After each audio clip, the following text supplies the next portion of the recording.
I've witnessed horrors that would break the toughest souls, Will Smith began.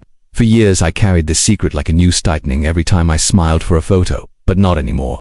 Today, I speak. His voice cracked through the federal courtroom in New York like a thunderclap, cutting through the packed silence and freezing every eye on him. Once the face of blockbuster charm and Hollywood royalty, Will no longer stood as the beloved icon. He stood as a man confronting his nightmare, looking straight at someone he once called family, Sean Diddy Combs. But Diddy wasn't just a hip-hop mogul anymore. He was now the face of a scandal so dark, so massive it threatened to tear down the polished mask of the entire industry. So what pushed Will, once a guest of honor at Diddy's private, star-studded parties, to now accuse him of crimes that shook the world? This wasn't just another celebrity scandal. This was a reckoning, a public detonation of the carefully protected machine built on fear, silence, and influence.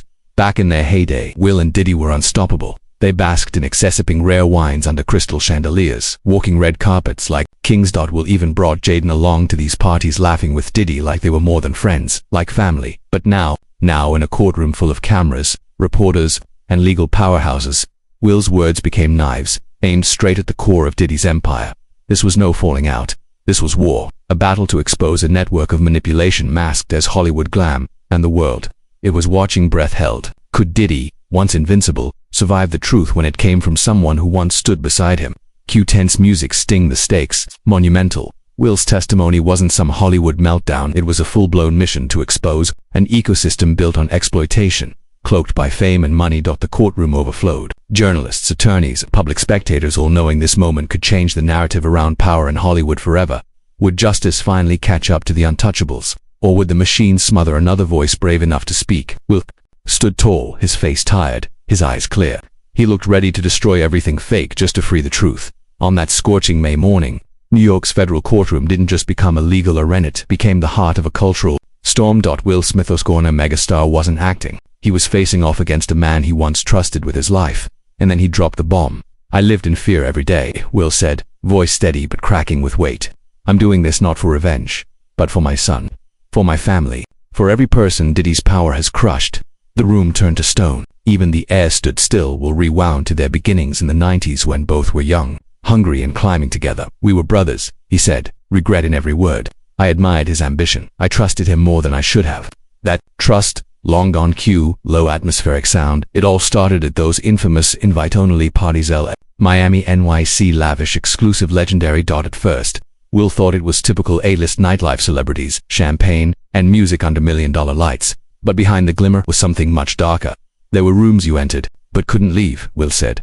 People watched everything. There were cameras everywhere, hidden, always recording. Then came the first piece of evidence, a 2014 email tied to a Diddy-linked account. The message, later confirmed by FBI tech experts, was bone-chilling.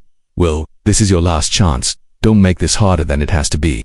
Will tried to step away, but it wasn't that easy. Shortly after, an anonymous email landed with an attached video. The footage, Will clearly drug, barely conscious, in a compromising position at one of Diddy's events. That's how they kept us in check, Will said, his voice shaking. They used trust as bait, and then turned it into a cage. The video was from one of Diddy's elite networking parties, but once inside it was anything but normal. Black SUVs packed the driveway. Phones were seized at the door. Inside, strange music pulsed through a dimly lit mansion filled with mirrored walls and cold stairs. It didn't feel like a party, Will recalled. It felt like a ritual, like something was being orchestrated behind the scenes. Diddy met him at the door, smiling wide, but something dark lingered behind the grin. Willie said, "Your family now." What once felt like a warm welcome now felt like a trap. He led Will into a secluded room, and what unfolded there shattered everything Will thought he knew. Inside were A-listers, men and women performing for a select, emotionless audience. Some were disturbingly young, and at the center of it all stood Diddy, laughing, commanding, feeding off the chaos.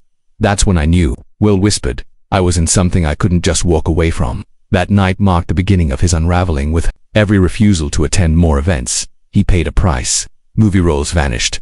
Deals fell apart. The media started whispering, "Will is unstable. Will is gay. Will's cheating." The machine moved fast and without mercy. Diddy never had to say it directly, Will said, but the message was always there. "I wasn't in control of my own life anymore." The worst threat didn't come with a shout, it came in whispers. If Will didn't fall back in line, that video would leak not just to the media, but to Jada. The devastation that would follow, unthinkable. "I lived with that fear every single day," Will confessed. "Not of losing fans, but of losing my family, of being the man who failed to protect them." And it wasn't just about Hollywood sabotage, it was personal. deeply personal. Deaf Will described endless sleepless nights, disturbing late-night phone calls, hidden numbers, distorted voices. You know what this is. Keep your family safe. This wasn't just about me, Will said, eyes full of sorrow. It was about Jada, Jaden, Willow, everyone I loved. The pressure was suffocating, a silent force that slowly eroded who Will once was. And yet, he chose silence. Not because he wanted to, but because it was the only shield he had left to protect the people he loved most. But the air inside that federal courtroom shifted thick with tension when Will dropped the most gut-wrenching revelation of all. Diddy didn't just come for him. He came for Will's son Jaden Smith. Back in 2013, Diddy had extended what looked like a golden opportunity, a private mentorship meeting meant to kickstart Jaden's music career, trusting the man he once called family. Will encouraged Jaden to go. I thought I was helping him build his dream, Will said, his voice heavy with regret. But it turned into the biggest mistake of my life. When Jaden returned, he was a different person. The light in his eyes had dimmed. The confidence was gone. He shut down and refused to say what happened. Will watched in silence as Jaden began to spiral, withdrawn, anxious, lost. He wasn't my son anymore, Will cried, breaking down on the stand. Something happened that night. Something I'll never forgive myself for. And when he confronted Diddy, he didn't threaten me directly, Will admitted, but the message was clear. He had the tapes, the power, and the backing of a system that would bury me. Gasps rang out. The courtroom sat frozen. Even Jada, seated quietly among close friends, was overcome with emotion, weeping openly as Will detailed the pain their son endured. That is Will's testimony wrapped. The courtroom buzzed. The silence broke. Diddy's defense team, led by litigator Benjamin Carter, launched a brutal response. This is fiction. Vengeance disguised as justice, Carter said, attacking Will's credibility and bringing up the now infamous 2022 Oscars incident. There is no such video, he told the court flatly, and these are claims without proof. Diddy, sitting motionless beside him, kept a blank stare, but some in the courtroom noticed his white-knuckled grip on the table, a subtle sign his composure was cracking.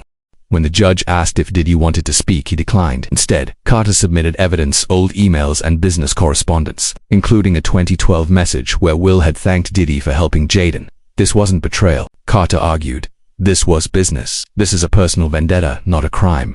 But Will had had enough, he snapped. You're lying. You know what you did, he shouted, raw emotion spilling out. I tried to speak every time I did. They warned me. My son was just a child. I had to keep quiet to keep him safe.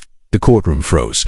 His words weren't a breakdown, they were a breaking point, and the prosecutors were ready. They unveiled a stack of evidence, XT messages, voice recordings, all from burner phones, sent between 2014 and 2019. Each message cold, threatening. Don't push us. Think of your family. Stay silent. FBI forensic experts authenticated everything. The threats weren't rumors anymore. They were real and they were calculated.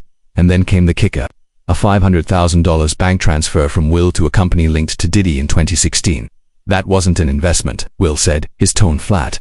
That was hush money. It was the cost of keeping my family safe. Prosecutors alleged this was part of a wider extortion scheme, a web of silence stretching deep into the entertainment world. And even after Diddy's 2024 arrest, the threats didn't stop. Will testified that the intimidation intensified in emails, blocked calls, vague threats, all designed to keep him quiet. He tried to keep his distance, publicly issuing statements like, I don't know that man. It's all lies.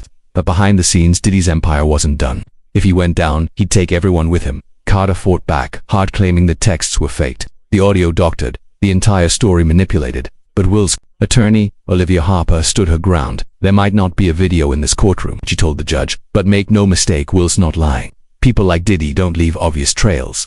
She pointed to the $500,000 transfer that's real, and so is Will's suffering. He's lost sleep, peace, his name, all to protect his family. Dramatic sting, and then the final blow landed. A 2018 audio recording, secretly captured by a former assistant, played through the courtroom speakers. The voice. Diddy, you know what I'm capable of, he growled. Don't make me expose everything. You want Jada and the kids to stay safe. Then behave. The room went dead silent. FBI audio analysts verified the recording as authentic. And the hits kept coming. Will described how his family was still receiving threats months after Diddy's arrest. Emails warned him, speak, and the videos go viral, every outlet, every blog, everywhere. Harper presented more burner phone messages sent to Will and Jada. This isn't one man, Harper said, her voice sharp. This is an entire machine built to protect a man's silence. Anyone who tries to speak. Diddy's legal team scrambled, calling the threats noise, not provably tied to their client. But prosecutors weren't done. They introduced a new FBI report tracing shell companies and financial transactions to people directly involved in the threats. The findings were chilling. Millions spent not on business, but on reputation control. Payments made to erase evidence, threaten witnesses, and keep the machine running. And then came a former hacker once employed by a cybersecurity firm tied to Diddy. His testimony. "I was paid to scrub servers clean," he said, but some clips survived. The FBI has them now. Finally, prosecutors produced a leaked document from inside Bad Boy Entertainment, handed over by a former employee. It listed party guests and next to Will Smith's name. It requires monitoring priority confidentiality, not a direct crime but enough to paint a disturbing picture. More than anything, it was Will's pain that rocked the courtroom. The sleepless nights, the guilt, the knowledge that staying silent kept his family safe but let monsters roam free. "I thought I could bury it," Will said, his voice cracking with raw emotion. "That if I just stayed silent, it would fade, but it didn't. The threats never stopped, and I had to watch my own son crumble because of the choices I made."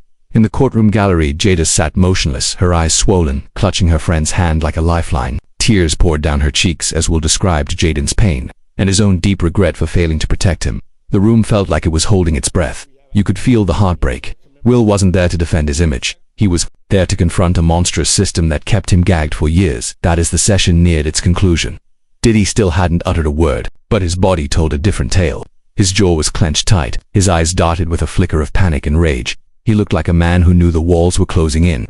Observers described him gripping the table's edge like a boxer bracing for a knockout. Will, meanwhile, looked drained but somehow lighter, and as he stepped out of the courtroom, the media chaos exploded. Flashes, shouts, reporters closing in like a tidal wave. Will stopped, took a deep breath and declared, "This isn't about revenge. I'm standing up for my son, for my family, and for every life Diddy's power tried to destroy." It wasn't just a quote, it was an earthquake, a warning shot fired at an industry that's long shielded the powerful at the expense of the vulnerable. Even as reporters bombarded him with questions, Will said nothing more. He got into his car and disappeared, leaving behind a silence that screamed louder than any words. Diddy's trial continues, but Will Smith's testimony, it's already ripped a hole in Hollywood. As carefully polished facade that the fuse has been lit. Because this isn't just about one man's reckoning. It's about pulling back the curtain on an entire culture that thrives in the dark. And now, the spotlight is on. How many more secrets are still locked away in the shadows of fame? Will justice finally rise to the surface, or will power and money bury the truth once again? There's one thing we now know for sure. Will Smith's bravery isn't just a statement, it's a call to arms, a warning that the silence protecting predators is cracking. The US courtroom, flawed as it is, has torn a corner of that curtain, because here, no amount of celebrity shields you from the truth. In this place, every voice is heard. Every truth, no matter how painful, has its moment. And now the question turns to us. If it were your family, your child, your truth on the line, would you stay silent, or would you risk it all to make sure justice sees the light? Ask yourself and let that answer live where it matters most, in the silence of your conscience.